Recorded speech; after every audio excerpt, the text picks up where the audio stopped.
जय जय श्री राधे। पूज्य सद्गुरुदेव भगवान व समस्त वैष्णव वृंद के चरणों में कोटि कोटि प्रणाम। आज श्री जी की कृपा से सुना रहे भगवान के 12 प्रधान भक्तों में से एक श्री प्रहलाद जी का चरित्र सुनेंगे। इससे पूर्व हम 6 भक्तों की कथा सुन चुके हैं। दैत्यराज हिरण्याकश्यप के 4 पुत्र थे। उनमें प्रहलाद जी सबसे छोटे थे। संसार में जितने भी भक्त हुए हैं, प्रहलाद जी उन सबके मुकुटमणि हैं। दैत्यराज का देवताओं से बैर रहता था। उन पर विजय प्राप्त करने के लिए वह तप करने चला गया।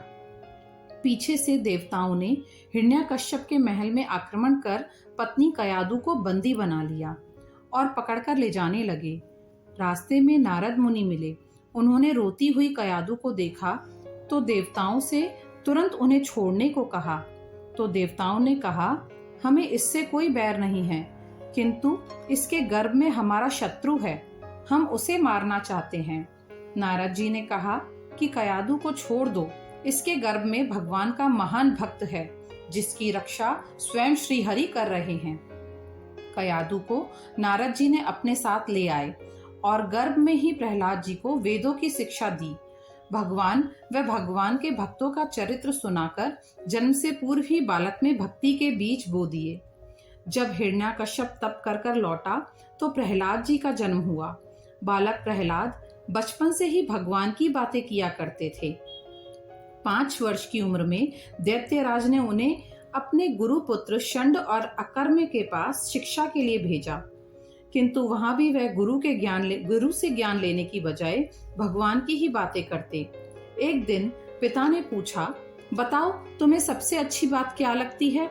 इस पर प्रहलाद जी ने कहा, संसार के सब प्रपंचों को छोड़कर जल्दी से जल्दी भगवान की भक्ति में लग जाना ही मुझे सबसे अच्छी बात लगती है। यह सुनकर दैत्यराज आग बबूला हो गया और उन्हें मारने दौड़ा। गुरुपुत्रों को भी भला बुरा कहा, उन्हें दोबारा शिक्षा देने के लिए कहा। पुनः गुरुकुल जाकर भी प्रहलाद जी भगवान का कीर्तन करते और साथ के बच्चों को भगवान की शरण में जाने के लिए बोलते। यह सब देखकर पिता ने उन्हें कई तरह से मारने की कोशिश की। सूली पर चढ़वाया, हाथियों के नीचे डलवाया, गले में पत्थर बांधकर जल में डुबोया, विष का प्याला पिलाया, पहाड़ से गिरवाया। बुआ होलिका ने तो अग्नि में जलाने तक का प्रयास किया, किंतु सब प्रयास विफल रहे। फिर गुरुपुत्रों ने प्रहलाद जी को मारने के लिए एक राक्षसी कृत्या का उत्पन्न किया। कृत्या ने शूल का प्रहार किया, मगर वह परास्त होकर लौट गई और गुरुपुत्रों को ही मार डाला।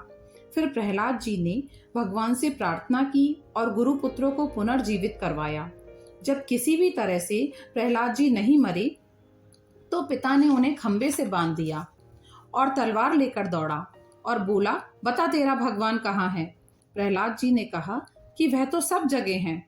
तो पिता ने पूछा, क्या इस खंबे में भी है तेरा भगवान? तो प्रहलाद जी ने कहा, हाँ, इस खंबे में भी है। और हिरण्याकश्यप ने तलवार से खंबे पर जोर से प्रहार किया। वहां से भगवान नरसिंह प्रकट हुए और हिरण्याकश्यप का वध कर दिया। प्रहलाद जी को अपनी गोद में बिठाकर वर मांगने को कहा। तो प्रहलाद जी ने कहा, मेरे पिता की अधोगति ना हो। तो भगवान ने कहा कि जहां तुम जैसा भक्त का जन्म हुआ हो, उसकी अधोगति कैसे हो सकती है? प्रहलाद जी ने प्रभु से भक्ति का वरदान मांगा। भगवान ने वर देकर प्रहलाद जी का राज्य तिलक किया और अंतर्ध्यान हो गए। प्रातः स्मरणीय भक्तों में सर्वप्रथम प्रहलाद जी का स्मरण किया जाता है। प्रहलाद जी की कथा से हमें यह शिक्षा मिलती है कि बाल्यकाल से ही भक्ति का प्रारंभ कर देना चाहिए। धीरे धीरे उस भक्ति का विकास होता है और प्रभु की प्राप्ति होती है। जय जय।